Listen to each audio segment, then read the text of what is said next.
Drug addiction is a very complex disease. It is an uncontrollable craving, seeking, and using of drugs that persists despite potentially devastating consequences.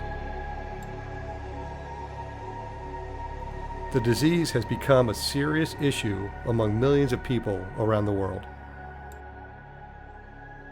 Sissy Weldon, a 24-year-old former UGA student, suffered through a drug addiction at a very young age.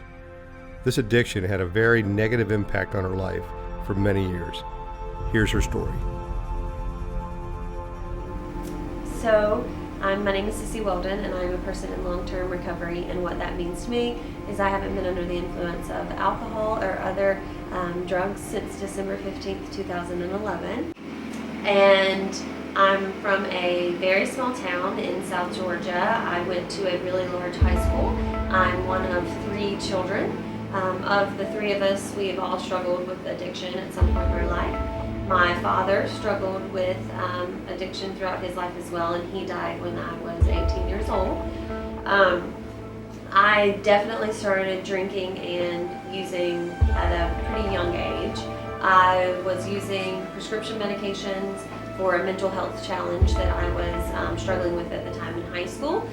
And I also was drinking and smoking weed, well before sophomore year of high school. By the time I graduated high school, I was drinking regularly and definitely smoking weed and abusing my prescriptions. I had prescriptions for anxiety and depression and sleep.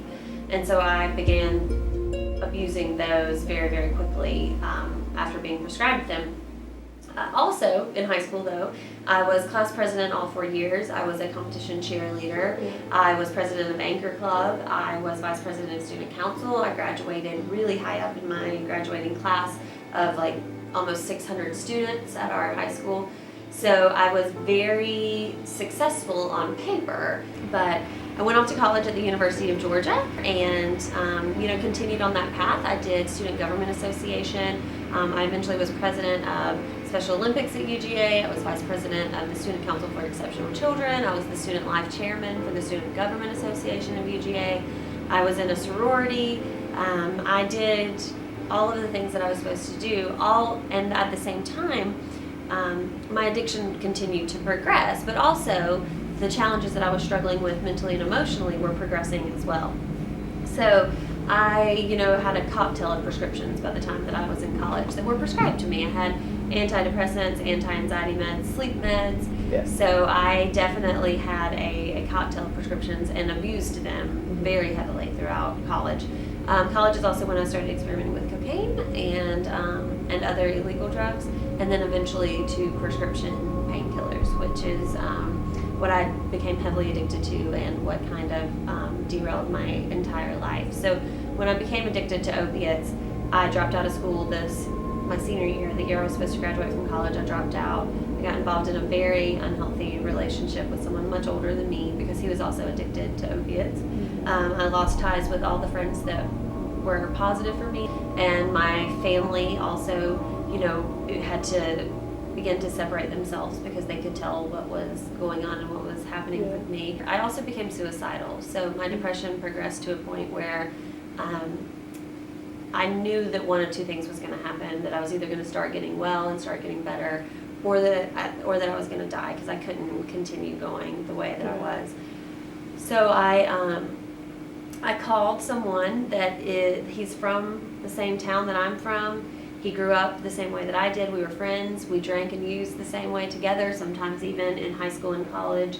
And I also knew that he had been in recovery for a year and that he was living a life back in college. His life was getting better, and I had run into him, and he seemed happy, which was something that seemed so foreign to me.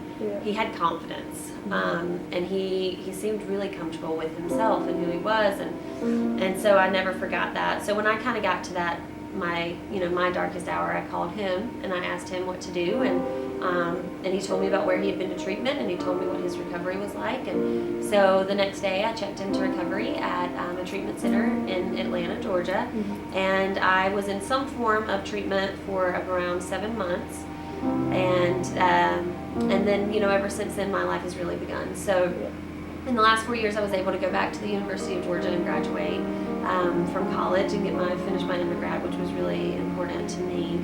I have become employable today. I have a job that I really care about. I'm the outreach coordinator for the Georgia Council on Substance Abuse, and I get to be an advocate today for young people, to let young people know that recovery is possible, that recovery is real, and that it's okay to talk about it.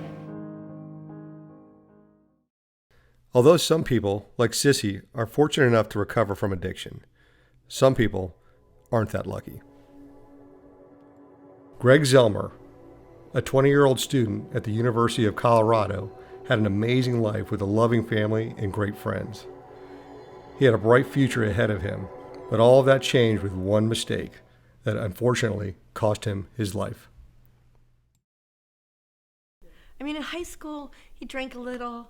I busted him drinking a little, smoked a little pot, but he wasn't into any heavy drugs. But he went to school at University of Colorado and met a girl who was a heroin addict and got him using. And he was there maybe 3 months, 4 months, and he called me, and I was completely surprised. And he was already completely heavy into his addiction. He's like, Mom, I gotta come home, I need help, you gotta help me. I'm addicted to heroin, I don't know how I got here, I'm scared, I can't shake it. So I sent him a ticket to come home, and he couldn't get on the plane because he couldn't stay clean enough to get on the plane. So he would just disappear for a while. So finally I went out there and found him. He was just a different person. It's like I lost my son, and there was this shell of a person there that was desperate and scared and ashamed but couldn't not use. So I brought him back, and we got him involved in a rehab facility down by the airport called Talbot. It was difficult. The girlfriend kept wiring him money to come back. So at one point he left rehab on his own because it's not a prison. He went back to Denver, and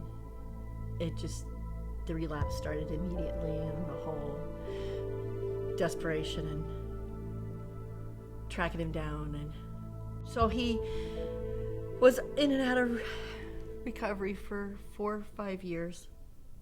And this last time he was sober for a year and a half after he got out of No Longer Bound, and I don't know what happened. He was here the weekend before. We went to a wedding together, one of my friend's weddings, and he was clean, sober, and we had a great weekend together. And that Tuesday night they found him dead in his bed. He had tried heroin again, and it killed him. The police said that night, like 3 or 4 different kids in the city died. They think it was a bad batch of heroin, was stronger, and a lot of times when kids relapse, they go back to using what they used to use, and since they had used for a while, their body can't take it, and it killed him. He died June 9th.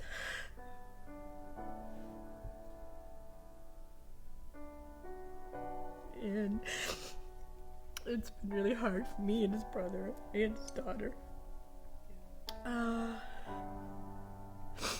don't know how to say this. I miss Gregory more than life, but I don't know if Justin and I could have survived another round of relapse. It's like you're just waiting for that phone call. You're just waiting. Finally, I got the phone call, but sometimes the waiting is just as painful. Because you know how dangerous it is, and you know at any time that could be your child. And you can't fix it. You just can't.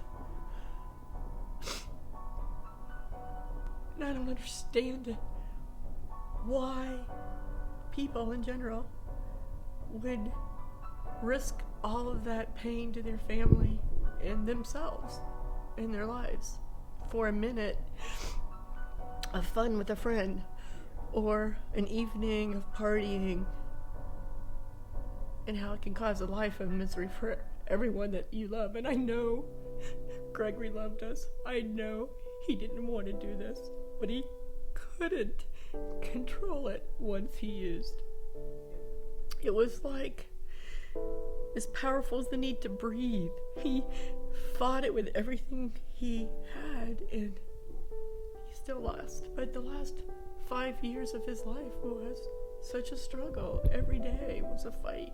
Every day was a fight for him. And he eventually lost it. So it's just not worth an evening of fun or a minute of high for a life of pain and suffering for everyone.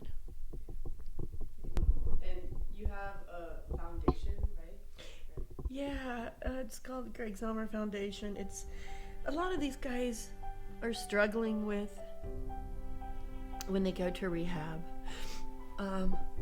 coming out into the regular world. They come out after being in rehab for 10 months or 11 months or a year, and they have bills and financial issues and legal issues. And so the Greg Zomer Foundation is to raise funds. Really, we're going to, in association with No Longer Bound, to kind of fund the next step, the transition out step, both from a center where we'll have counselors that'll help them with their finances, help them with life planning, help them with education planning, free legal service, and really just kind of adult male mentorship. They need to know that they can be warriors again, that they're strong, that they can be men again, they can be successful, that they have the strength within them to do this. They've been so beaten down by life and their addiction, and a lot of times their families had to abandon them. They just had to save their family and the rest of their children, and sometimes they have to do it out of tough love because the kids have stolen from them, or even beat their parents to get money to do drugs. Some of the stories are horrific. So the parents have had to separate themselves from these men, and the foundation is trying to raise funds to kind of fund an the next step, help them transition back into being a successful, independent man that can support himself and can be successful and can be strong. And they just need somebody to kind of lift them up during that transition.